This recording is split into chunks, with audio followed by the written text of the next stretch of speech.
विजय रथ का दिव्य प्रतीक है जीवन। तेज पुंज रथ दिव्यानुपा, हर्ष चढ़े कौशलपुर भूपा। विजय पथ पर केवल वे धर्मपरायण साहसी ही अपने कदम रखते हैं जिनमें जीवन की चुनौतियों को सामना करने की शक्ति होती है। इसलिए विजय पथ पर जीवन रूपी रथ पर आरूढ़ होकर ही आगे बढ़ा जा सकता है।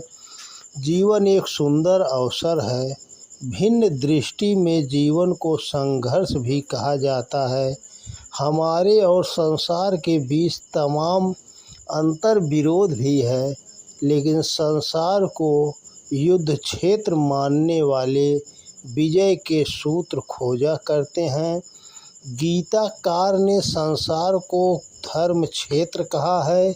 गीता धर्म क्षेत्र शब्द से ही प्रारंभ होती है। जीवन युद्ध में अनेक शत्रु हैं। आमने सामने की लड़ाई युद्ध कहलाती है। शत्रु हम सबको क्षति पहुंचाते हैं। इस तरह क्षति पहुंचाने वाली हमारी शक्तियां भी शत्रु हैं। महर्षि पतंजलि ने योग सूत्रों में चित्त वृत्तियों को भी ऐसी ही बताया है। उन्होंने उनकी संख्या 5 बताई है। युद्ध या संघर्ष में विजय की इच्छा स्वाभाविक है। पाश्चात्य मान्यता के अनुसार प्रेम और युद्ध में कोई भी कृत्य गलत नहीं है। उनके राष्ट्र जीवन में प्रेम भी युद्ध जैसा है, इसलिए वहाँ प्रेम में भी साजिश या षड्यंत्र का औचित्य है। भारत के राष्ट्र जीवन में युद्ध भी धर्म या कर्तव्य है, इसलिए यहाँ युद्ध विजय के स्वर्णिम सूत्र में भी धर्म में दर्शन और विज्ञान का समन्वय समाहित है। जीवन में इन सूत्रों की ओर ध्यान देना चाहिए। प्राचीन युद्धों में रथ एक आवश्यक उपकरण रहा है।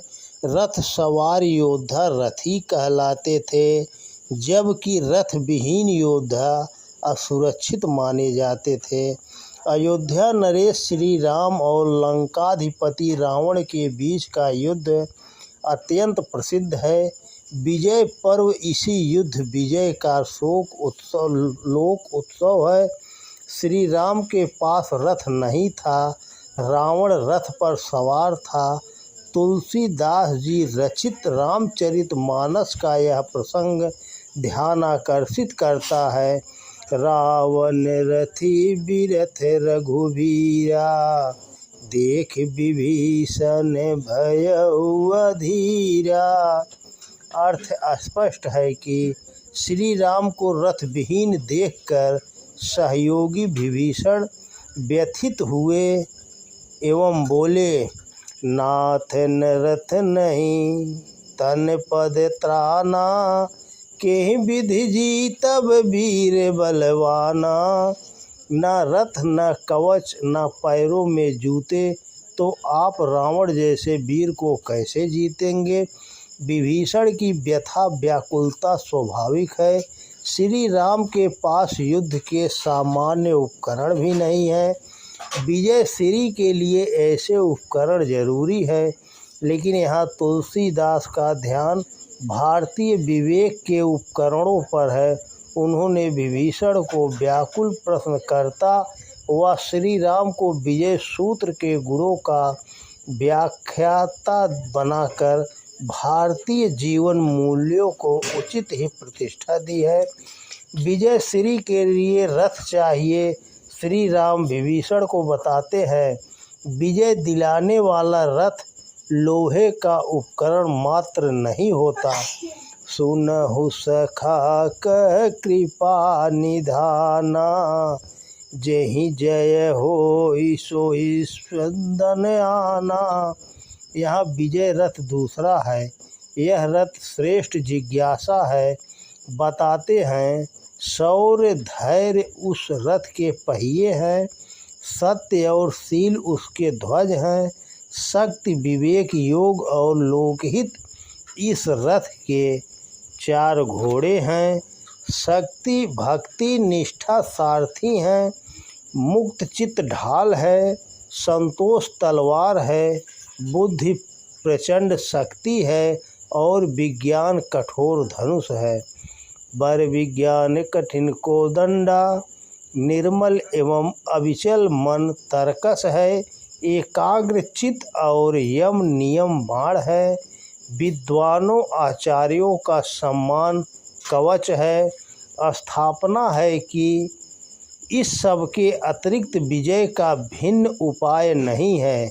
यही सम विजय उपाय न दूजा। जिसके पास ऐसा धर्म आच्छादित रथ है उसे उसके शत्रु नहीं हरा सकते। रामचरितमानस लंका कांड में वर्णित यह विजय रथ भारतीय जीवन मूल्यों का दिग्दर्शन कराता है। विजय पर्व के उल्लास में इसकी अनुभूति हमारे मन को प्रगाढ़ सांस्कृतिक मूल्यों से जोड़ती है। लेकिन प्रश्न है कि क्या हमारे जीवन मूल्य ही युद्ध उपकरणों का विकल्प भी बन सकते हैं? जीवन मूल्य अपनी जगह है, उनमें प्रतिबद्धता भारत की प्रकृति है। गीता में भी तमाम दार्शनिक विचार है। अंत में संजय बताते हैं कि जहाँ योगेश्वर कृष्ण और धनुर्धर अर्जुन हैं, विजय उसी पक्ष की होगी। यहाँ श्री कृष्ण के पहले योगेश्वर विशेषण है और अर्जुन के पहले धनुर्धर आता है। योग, ध्यान, निष्कामता, भक्ति और ज्ञान योगेश्वर के पर्याय हैं। वे जरूरी हैं, लेकिन धनुष जैसे उपकरण भी जरूरी है। उसके लिए धनुर्धर शब्द आया है। तुलसीदास भी इस सत्य से परिचित थे। उन्होंने युद्ध का वर्णन करते हुए आगे कहा, देवन प्रभु ही पया दे देखा, उपजाऊ रे अति क्षोभ विशेखा। पहले श्री राम को रथहीन देखकर विभीषण दुखी थे। श्री राम ने उन्हें विजय रथ के गुण बताए, लेकिन दूसरी बार देवता पीड़ित थे। क्षोभ विशेष पैदा हुआ। देवों के मन में देवता निश्चित ही श्री राम द्वारा विभीषण को बताए गए विजय रथ से परिचित रहे होंगे, लेकिन इंद्र ने श्री राम के पास अपना रथ भेज दिया। सुरपत निज रथ तुरंत पठावा। तो क्या देवताओं को श्री राम वाले आदर्श विजय रथ पर कम विश्वास था? शौर्य, धैर्य, शील आदि सद्गुणों से युक्त धर्ममय रथ हमारे जीवन संघर्ष का रूपक है। यह रथ हमारे राष्ट्र जीवन के प्राणों में रचा बसा है। यहाँ उदात्त चित्त और असंसारी पौरुष में कोई टकराव नहीं है। इसलिए श्री राम इंद्र द्वारा भेजे गए सुंदर रथ पर प्रसन्नता पूर्वक बैठ भी गए। तेज पुंज रथ दिव्य अनूपा, हर्ष चढ़े कौशलपुर भूपा। यहाँ हर्ष चढ़े ध्यान देने योग्य है। आदर्श जीवन मूल्यों वाला रथ श्री राम के पास था, लेकिन वे इंद्र द्वारा भेजे गए तेज पुंज रथ पर हर्षपूर्वक ही चढ़े। जीवन एक आयामी नहीं है। संसार माया हो सकता है और मिथ्या भी। माया और संसार में रहने के लिए माया और संसार के उपकरण जरूरी हैं। माया और संसार से मुक्ति के लिए ज्ञान विज्ञान का बोध भी बहुत जरूरी है। श्री राम भारत के मन के मर्यादा पुरुषोत्तम हैं। उन्हें ब्रह्मा जानकर लीला करते हुए देखने का अपना आनंद है, लेकिन उन्हें अपना और अपना ही पूर्वज जानकर उनकी मर्यादा पुरुषोत्तम भावभूमि में डूबने का आनंद लेना और भी ज़्यादा रम्य है। संसार जैसा प्रत्यक्ष है, बहुधा वैसा नहीं होता। प्रत्यक्ष कभी कभी प्रमाण नहीं बनता। इंद्रिय बोध हमेशा ठीक सूचना ही नहीं देता। जिज्ञासा बेचैन करती है, मन व्याकुल होता है। दर्शन का जोर प्रत्यक्ष पर है, अनुमान के आधार पर, सत्य के शोध पर है।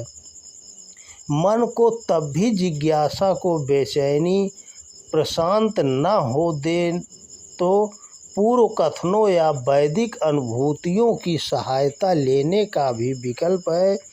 मूलभूत प्रश्न है कि हमारा मन भी न माने तो क्या करें। गीता में तब ऐसी परिस्थितियों के लिए यथेच्छसि कुरु अर्थात जो ठीक लगे इच्छा अनुसार कर्म का संदेश दिया है।